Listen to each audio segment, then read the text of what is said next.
Good evening all of you. I am doctor Mansa, MS orthopaedics, Gayatri hospital.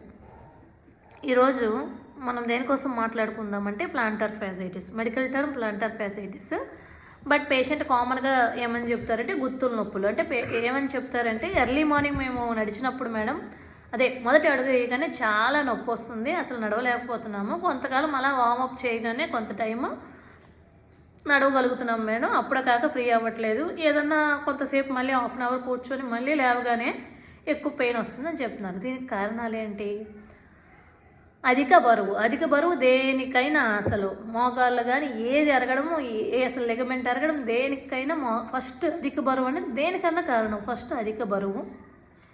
Second bear foot walkers ఎవరు? కొంచెం రైతులు అందరూ పొలంలో వెళ్ళాలంటే మనం నార్మల్గా చెప్పులతో పని చేయలేం కాబట్టి వాళ్ళు ఎక్కువగా బేర్ ఫుట్ నడుస్తారు. తర్వాత కలాస పని చేస్తారు కదా, అంటే ఎక్కువ బరువులు మోసుకొని నడుస్తారు వాళ్ళు.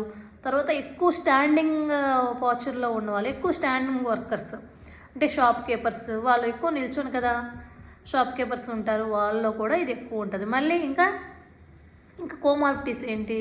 షుగర్ ఉన్న వాళ్ళలోనా, థైరాయిడ్ ఉన్న వాళ్ళలోన, మోస్ట్లీ ఇంకా అంటే ప్రెగ్నెన్సీ వాళ్ళలో కూడా ఈ ప్లాంటర్ ఫ్యాసైటిస్ వచ్చే ఛాన్సులు ఉన్నాయి. సో దీనికి కారణం ఏంటి? ప్లాంటర్ ఫ్యాసైటిస్ ఎక్కడ ఆరిజిన్ అవుతుందంటే ఇక్కడ నుంచి ఆరిజిన్ అయిన మధ్యలో అలా వచ్చి ఇలా ఈ ఫుట్ ఫింగర్స్లోకి వెళ్తుంది. సో ఎప్పుడైతే ఈ ఫ్యాక్టర్స్ ఇంతకు ముందు చెప్పుకున్నాం కదా, బరువు ఉండడము, థైరాయిడ్ ఉండడము, షుగర్ ఉండడము, ఉత్తికాలతో నడవడము, ఇవన్నీ ఫ్యాక్టర్స్ ఉన్నప్పుడు ఈ కండ అలా ఏజ్ పెరుగుతున్న కొలత కండ బాగా టైట్ అయిపోతూ ఉంటుంది. టైట్ అయిపోయి దాని చుట్టూ కొంచెం దాన్ని ఇన్ఫ్లమేషన్ అంటారు. కొంచెం వాటర్ చేరి పేషెంట్ అలా కాలు దించగానే బాగా పెయిన్ వస్తుంది. సో దీనికి ట్రీట్మెంట్స్ ఏమి? ఫస్ట్ మెడికల్ ట్రీట్మెంట్ ఏముంటుంది? ఇది ఏ పెయిన్కైనా పెయిన్ కిల్లర్ ఇస్తాం, normal NSAID, normal pain killers ఇస్తాం. అప్పటికి తగ్గలేదనుకో పేషెంట్కి కొన్ని ఎక్సర్సైజ్ చేస్తాం, వాటిని ప్లాంటార్ స్ట్రెచింగ్ ఎక్సర్సైజ్ అంటారు.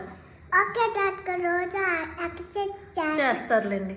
ఆ ప్లాంటార్ స్ట్రెచింగ్ ఎక్సర్సైజ్ అంటే ఏంటంటే, ఈ ఫుట్ ఉంది కాబట్టి ఈ ఫుట్ని మనమే వెనక్కి లాక్కోవాలి ఇలాగా. అప్పుడు ఈ ప్లాంటర్ ఫేషియా ఇక్కడ ఒరిజినల్ ఇక్కడ అటాచ్ అవుతుంది కాబట్టి ఈ ప్లాంటర్ ఫేషియా స్ట్రెచ్ అవుతుంది. సో చేత్తోనైనా లాక్కోవచ్చు, లేదంటే ఇక్కడ ఒక టవల్ వేసి వెనక్కి లాక్కోవాలి. కాఫ్ స్ట్రెచింగ్ ఎక్సర్సైజెస్ అంటే మనం ఈ ఫుట్ ఉంది కదా, ఈ టోస్ మీద నిల్చోవాలి, వాళ్ళకు పట్టుకొని టోస్ మీద నిల్చుంటే అది కాఫ్ స్ట్రెచింగ్ ఎక్సర్సైజ్ అవుతుంది. తర్వాత ఇంకా ఏముంటాయంటే ఎక్సర్సైజ్తో పాటు వీటికి హాట్ ఫర్మెంటేషన్ అంటారు. అంటే కాల్ని గోరువెచ్చని నీళ్ళలో పెట్టాలి. ఉత్తనన్నా పెట్టొచ్చు, లేదు పెద్ద కల్లుప్పుతో అయినా పెట్టొచ్చు, లేదంటే మార్కెట్లో మనకి అమెజాన్లో కానీ ఫ్లిప్కార్ట్లో కానీ లేదంటే కిరాణా షాపుల్లో కానీ ఎప్సమ్ సాల్ట్ అని దొరుకుద్ది. అంటే దాన్నే మ్యాజిక్ సాల్ట్ కూడా అంటారు.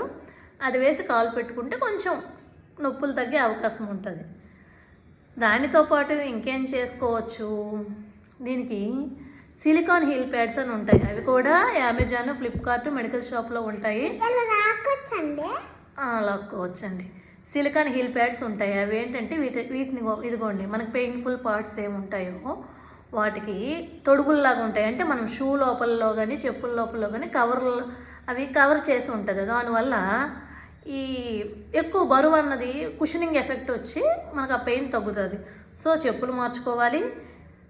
చెప్పులు కూడా MCR కొంచెం మెత్తని చెప్పులు, మైక్రోసిల్లర్ రబ్బర్ చెప్పులు కానీ ఆర్థోఫిట్ చెప్పులు వాడుకోవాలి. దానిలో సిలికాన్ హీల్ ప్యాడ్స్ పెట్టుకోవాలి. దాంతోపాటు హాట్ ఫర్మెంటేషన్ పెట్టుకోవాలి. దాంతోపాటు calf stretching, plantar stretching exercises చేయాలి. దానితో పాటు కూడా ఏం చేయాలి? అప్పటికి ఇవన్నీ మెడికల్ మేనేజ్మెంట్లే తగ్గకపోతే ఎక్కడైతే ప్లాంటార్ ఫేషియా ఆరిజిన్ అయ్యిందో అక్కడ మనము స్టెరాయిడ్ ఇంజెక్షన్ ఇస్తాము. స్టెరాయిడ్ ఇంజెక్షన్ ఏంటి? కీనోకార్ట్ ప్లస్ లిగ్నోకైన్తో కలిపి మనము ఒక స్టెరాయిడ్ ఇంజెక్షన్ ఇస్తాము. స్టెరాయిడ్ ఇంజెక్షన్ వల్ల ఏంటంటే ఇన్ఫ్లమేషన్ అయ్యి ఉంటుంది కాబట్టి, స్టెరాయిడ్ యాంటీ ఇన్ఫ్లమేటరీ కాబట్టి పెయిన్ తగ్గే ఛాన్సెస్ ఎక్కువ ఉంటుంది. కాబట్టి ఫస్ట్ ఇవన్నీ చేయండి. ఇవన్నీ చేయకపోతే, చేసినా కానీ మీకు తగ్గకపోతే ఫైనల్గా చేసేది స్టెరాయిడ్ ఇంజెక్షన్. సో దానికి కూడా ఇంజెక్షన్ చేస్తే నొప్పి తగ్గిద్ది. కానీ